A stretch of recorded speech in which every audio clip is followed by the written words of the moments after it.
Hi, I'm Jim with Stickley on Security, and today we're going to be talking about ATM scams. Now, a criminal's goal with an ATM scam is to steal your card number and your PIN. Then they'll use that information to go and steal funds out of your account. Today, there's two primary ways that a criminal will go about stealing your card information via an ATM scam. Now, the first and most popular is what's known as ATM skimming. And that's where, when you walk up to the machine, you place your card into the machine, and as you're placing it in, a criminal has actually taken a device and stuck it right onto the machine, right over where you put your card in. So as you slide your card in, your card goes through their device first and then into the machine. Now, their device is designed to record everything on your card as it goes through. Now, when you look at the machine, it looks very real. Generally, the color will be the same. The thing that's sticking out barely sticks out, and it just looks like it's part of the machine. So most people don't realize that they're being skimmed as they're putting their card through. Now, a criminal will also want your PIN number. So what they'll often do is they'll put a hidden camera somewhere around the machine.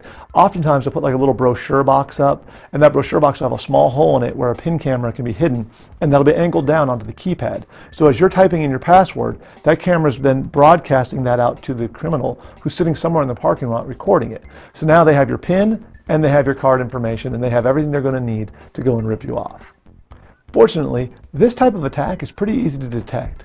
When you walk up to an ATM, what you need to remember is the criminal has to somehow mount or glue that little reader or skimmer onto the ATM. So that means it's going to come off fairly easy. So when you walk up, before you put your card in, take your hand and grab where the card goes and wiggle it with your hand. If it pops off in your hand, well, either you just broke their machine, or more likely, you just popped off a skimmer and you just prevented yourself from becoming a victim.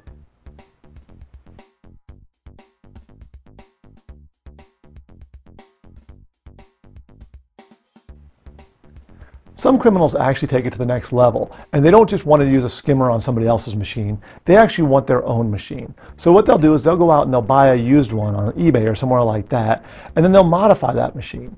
Now they go out and put the machine on a street corner or someplace where they think there's a lot of foot traffic, and when people come up to use it, it looks very real because it is a real ATM. And the person sticks their card in, they enter in their PIN, and instead of getting access to their account, they'll get a message that'll come up that'll say something like, "Service is temporarily unavailable." And they go, "Oh, okay." They take their card out, they walk away.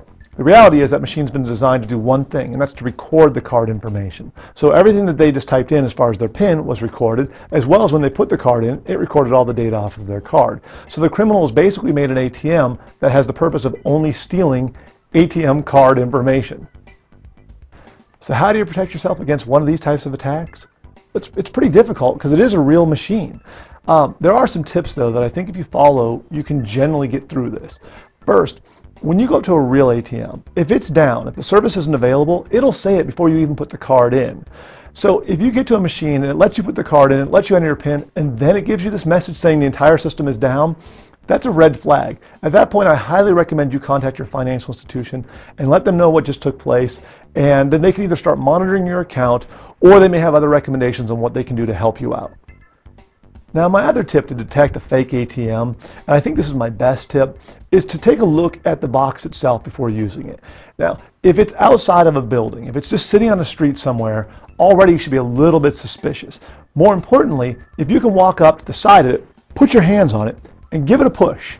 If it slides, it is not a real ATM. And the reason being that if it was a real ATM, by now some criminal would have stolen it in the middle of the night.